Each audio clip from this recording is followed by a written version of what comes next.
We are start about diode. जैसे कि हमने पढ़ा था पिछली क्लास में कि डायोड क्या होता है और पीएन जंक्शन क्या होता है, पीएन डायोड क्या होता है।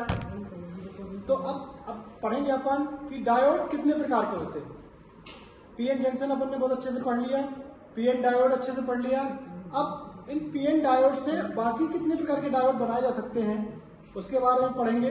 कितने प्रकार के डायोड होते हैं, तो कुछ विशेष प्रकार के डायोड होते हैं, जैसे जीनर डायोड बहुत उपयोग में किया जाता है। जीनर डायोड हो गया। दूसरा नंबर आता है फोटो डायोड, फोटो डायोड। तीसरा होता है एलईडी लाइटिंग इमिटिंग डायोड और चौथा होता है टनल डायोड और एक होता है वैरेक्टर डायोड भी होता है। तो ये कुछ स्पेशल डायोड हैं जिनके बारे में पढ़ेंगे अपन, जो कि पीएन जंक्शन का ही रूप है। पीएन जंक्शन से ही बनते हैं। पीएन जंक्शन कैसे बना था अपना कि पी टाइप सेमीकंडक्टर को एन टाइप सेमीकंडक्टर से मिलाया था तो पीएन डायोड बन गया था।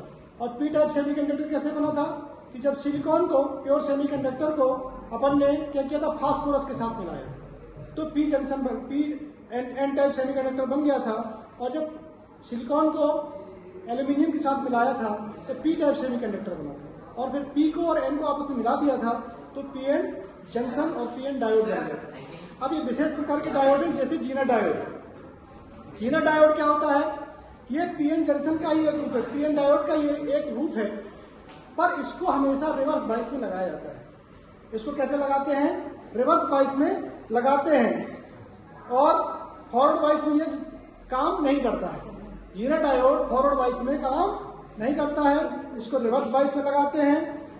और ये काम कैसे करता है, क्या करते हैं, जब इसको जीनर डायोड को रिवर्स बाइस में जोड़ते हैं। रिवर्स बाइस का मतलब होता है कि आप डायोड में दो टर्मिनल होते हैं, एक होता है एनोड, एक होता है कैथोड। बैटरी में दो टर्मिनल होते हैं, एक होता है धनात्मक, एक होता है ऋणात्मक।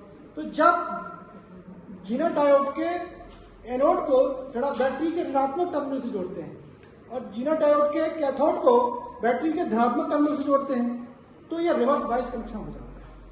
तो ये रिवर्स बाइस में जीनर डायोड को जोड़ते हैं। उससे क्या होता है कि रिवर्स लीकेज करंट फ्लो होता है पहले, इसके बाद एक ब्रेक डाउन वोल्टेज आता है, उसको जीनर वोल्टेज बोलते हैं। उस वोल्टेज से ज्यादा अगर हम वोल्टेज अप्लाई करते हैं तो बहुत तेजी से करंट रैपिडली इंक्रीज होता है, रैपिडली बढ़ता है।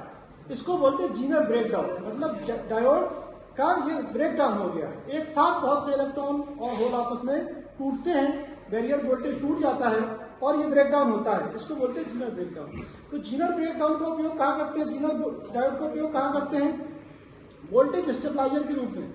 जो वोल्टेज को रेगुलेट करने में इसका उपयोग करते हैं, वोल्टेज स्टेबलाइजर में उपयोग करते हैं। वोल्टेज मोटर भी ओवर वोल्टेज की सुरक्षा के लिए भी इसका उपयोग करते हैं, ओवर वोल्टेज सुरक्षा के लिए भी इसका उपयोग करते हैं। तो जीनर डायोड का उपयोग वोल्टेज स्टेबलाइजर में करते हैं, स्विचिंग कार के लिए करते हैं। और क्या है, तो जीनर डायोड जनरली 2 वोल्ट से लेकर के 200 वोल्ट तक इसका उपयोग कर सकते हैं। 2 वोल्ट से लेकर के 200 वोल्ट तक जीनर डायोड का उपयोग कर सकते हैं। अब आता है बहुत अच्छा उपयोग जीनर डायोड का वोल्टेज रेगुलेटर में। जीनर डायोड का प्रयोग वोल्टेज रेगुलेटर में कैसे करते हैं कि वोल्टेज रेगुलेटर में करने के लिए जीनर डायोड को पैरेलल में लगा देते हैं अपन, जीनर डायोड को पैरेलल में लगा देते हैं लोड के साथ और सप्लाई के साथ में एक सीरीज में रेजिस्टेंस लगा देते हैं। तो जब इनपुट वोल्टेज जो वेरी करता है तो जीनर डायोड क्या करता है, आउटपुट में समान वोल्टेज देता है। अगर इनपुट वोल्टेज कम हो रहा है या ज्यादा हो रहा है उसको भी आउटपुट में जीनर डायोड बिल्कुल कांस्टेंट वोल्टेज निकालता है, समान वोल्टेज निकालता है। कैसे निकालता है, यदि इनपुट वोल्टेज कम हो गया तो करंट भी कम हो जाएगा। यदि इनपुट वोल्टेज कम हो गया है तो जीनर से होने वाली, जीनर डायोड से गुजरने वाली करंट भी कम हो जाती है। तो करंट कम हो जाती है तो रेजिस्टेंस बढ़ जाता है। रेजिस्टेंस बढ़ने से क्या होता है, जो वोल्टेज इनपुट में कम हुआ है और जो सीरीज का रेजिस्टेंस लगा है वो वोल्टेज ड्रॉप को क्या करता है, कम कर देता है। तो आउटपुट में जो रेजिस्टेंस है, आउटपुट में जो आपका लोड रेजिस्टेंस लगा हुआ है उसके क्रॉस में जो आउटपुट वोल्टेज आता है वो कांस्टेंट आता है, बढ़ा हुआ आता है। तो अगर वोल्टेज कम हो जाता है इनपुट में तब भी आपका आउटपुट में वोल्टेज जितना चाहिए कांस्टेंट मिलता है। अब दूसरी कंडीशन क्या है कि वोल्टेज इनपुट का मान में बढ़ गया जैसे वोल्टेज बढ़ गया तो जीनर से गुजरने वाली करंट भी बढ़ जाती है। पर जो रेजिस्टेंस सीरीज में लगा हुआ है सर्किट में, तो वो क्या कर देता है, वोल्टेज ड्रॉप को बढ़ा देता है। वोल्टेज ड्रॉप को बढ़ाने से क्या होता है कि जो आपका बढ़ा हुआ इनपुट का वोल्टेज है वो कम हो जाता है, तो आउटपुट में जो वोल्टेज बढ़ा हुआ मिलना चाहिए था वो नहीं मिलेगा, वो क्या हो जाएगा, कांस्टेंट मिलेगा, जितना आपको चाहिए उतना मिलता है। इसलिए हमेशा जीनर डायोड का उपयोग कांस्टेंट वोल्टेज को प्राप्त करने में किया जाता है। अब अगला आता है फोटो डायोड। फोटो डायोड क्या होता है कि फोटो डायोड भी एक पीएन जंक्शन डायोड का ही रूप है। इसको भी रिवर्स बायस में जोड़ते हैं। रिवर्स बायस का कनेक्शन में बता दिया कि एनोड टर्मिनल को बैटरी के नेगेटिव टर्मिनल से, कैथोड टर्मिनल को बैटरी के धनात्मक टर्मिनल से जोड़ देते हैं। इसको रिवर्स बायस कनेक्शन कहते हैं। तो भाई आपको फोटो डायोड को भी रिवर्स बायस कनेक्शन में जोड़ते हैं। इससे क्या होता है कि जैसे पीएन डायोड है, P junction, P semi layer, P का आपका सेमीकंडक्टर है, एन टाइप सेमीकंडक्टर, दोनों को जोड़ने से एक जंक्शन पैदा होता है, उसको पीएन जंक्शन कहते हैं। उस जंक्शन पर अगर मैं प्रकाश को गिराऊं, प्रकाश को इंसिडेंट करूं, प्रकाश की लाइट को गिराऊं, तो क्या होता है कि बहुत मात्रा में जो पेयर है किसके, इलेक्ट्रॉन्स के और होल के, वो रिलीज होने लगते हैं।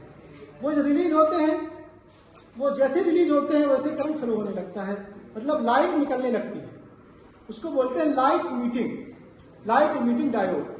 तो इसके लिए एक टेम्परेचर चाहिए पड़ता है, एक तापमान चाहिए पड़ता है, जिस तापमान पर ये जो इलेक्ट्रॉन और होल हैं ये जंक्शन से रिलीज हो जाए, तो उस तापमान से रिलीज होंगे और ये आपका डायोड लाइट देने लगता है। ये भी एक पीएन जंक्शन डायोड का ही रूप है, फोटो डायोड, और ये हमेशा रिवर्स बायस में काम करता है। ये बहुत सेंसिटिव होता है ना। जब इसके ऊपर लाइट गिरती है तो इसमें आपका होल और इलेक्ट्रॉन का जोड़ा निकलता है और कंडक्शन होने लगता है। इसका उपयोग कहाँ का आता है, फोटो डिटेक्टर के रूप में होता है, फोटो प्रकाश द्वारा प्रचालित स्विच के रूप में होता है, प्रकाश संचारण उपकरण के लिए होता है, प्रकाश सेंसर में यूज होता है, और ट्रांसड्यूसर में भी इसका उपयोग करते हैं। अब अगला आता है next light emitting diode. Light emitting diode क्या होता है, ये एलईडी है, यह भी एक पीएन जंक्शन डायोड की तरह होता है, पर यह जो लगाया जाता है ये कैसा लगाया जाता है, फॉरवर्ड बायस में लगाया जाता है। बाकी अभी जीनर डायोड आप फोटो डायोड रिवर्स बायस में लगाए थे, और लाइट इमिटिंग डायोड अपन ने लगाते हैं फॉरवर्ड बायस में। तो फॉरवर्ड बायस में जब लगाते हैं तो ये विशेष प्रकार के मटेरियल का बनाया जाता है, जैसे गैलियम आर्सेनाइड और गैलियम फास्फाइड। गैलियम आर्सेनाइड और गैलियम फास्फाइड से मिला करके ये आपका एलईडी बनाया जाता है। इसमें क्या होता है, जो पीएन जंक्शन रहता है, इसमें जो फॉरवर्ड बायस लगाते हैं तो ये प्रकाश को उत्सर्जित करता है। पहले तो प्रकाश को जो जंक्शन से ऐसा उत्सर्जित करता है जो प्रकाश दिखाई नहीं देता है, पर हम इसको एक विशेष प्रकार के तत्वों से बनाते हैं, विशेष प्रकार के मटेरियल से बनाते हैं, तो ऐसा प्रकाश ही निकालता है जो दिखाई दे, विजुअल लाइट को निकालता है। तो ऐसे प्रकाश पदार्थ से इसको बनाते हैं कि ये विजुअल लाइट दे, तो ये लाइट बाहर निकालता है जिसमें चारों तरफ प्रकाश फैल जाता है। इसको एलईडी कहते हैं, लाइट इमिटिंग डायोड करते हैं। इसका उपयोग कहाँ होता है, इंडिकेटर के रूप में होता है, डिस्प्ले डिवाइस के रूप में होता है, कैलकुलेटर, घड़ी इत्यादि में होता है ना, रिमोट कंट्रोल सिस्टम में होता है, सेमीकंडक्टर लेजर में होता है, टेलीविजन स्क्रीन में होता है, कंप्यूटर मॉनिटर में होता है, ऑप्टिकल कम्युनिकेशन में होता है, और एलईडी सबसे बल्क में सबसे ज्यादा एलईडी डायोड का उपयोग होता है। लास्ट आता है टनल डायोड। टनल डायोड क्या होता है, टनल डायोड जो होता है इसका यूज दोनों प्रकार से हो सकता है, फॉरवर्ड बायस भी होता है और रिवर्स बायस भी होता है, पर ये बहुत ज्यादा डोप्ड होता है। ये पीएन जंक्शन की तरह ही होता है, पर ये बहुत ज्यादा डोपिंग इसमें की जाती है, लगभग 1000 गुना ज्यादा डोपिंग टनल डायोड में की जाती है। और इससे क्या होता है, इसकी जो डिप्लेशन लेयर है वो बहुत पतली हो जाती है, ब्रेक डाउन वोल्टेज की चौड़ाई, डिप्लेशन लेयर की चौड़ाई बहुत कम हो जाती है। इससे क्या होता है कि जैसे फॉरवर्ड बायस में अपन वोल्टेज अप्लाई करते हैं तो आपकी जो करंट है, फॉरवर्ड करंट है, वो बहुत तेजी से ऊपर बढ़ती है, बहुत तेजी से बढ़ती चली जाती है। जब बढ़ जाती है, टॉप पे पहुंच जाती है, तो उसको बोलते हैं पीक करंट। पीक करंट में पहुंचने के बाद अगर फिर अपन और ज्यादा वोल्टेज बढ़ाते हैं तो फिर करंट डाउन होने लगती है, और ये डाउन होते होते होते होते ये वैली करंट तक पहुंच जाती है। वैली करंट के बाद अगर फिर वोल्टेज बढ़ाते हैं तो फिर ये आपकी करंट बढ़ती है ना। तो इस टाइप से एक एन टाइप का इसकी करैक्टरिस्टिक बनती है। पहले करंट बढ़ती है, पीक पर पहुंचती है, फिर आपकी वैली पे पहुंचती है, और फिर आपकी बढ़ने लगती है। जब पीक पर करंट पहुंचती है उसको पीक वोल्टेज बोलते हैं, और जब वैली पर करंट पहुंचती है उसको वैली वोल्टेज बोलते हैं। एक पूरी एन टाइप का एक इसकी कैरेक्टरिस्टिक बनती है। उसको टनल की तरह इसका सिंबल दिखाई देता है, इसको टनल डायोड कहते हैं। इसका उपयोग फ्लिप फ्लॉप गेट में किया जाता है और इसका एम्पलीफायर ऑसिलेटर में भी इसका उपयोग किया जाता है। तो इस प्रकार के अपने डायोड है, ये बहुत उपयोग किए जाते हैं। अगला चैप्टर आपको पढ़ाएंगे रेक्टिफायर। Thank you.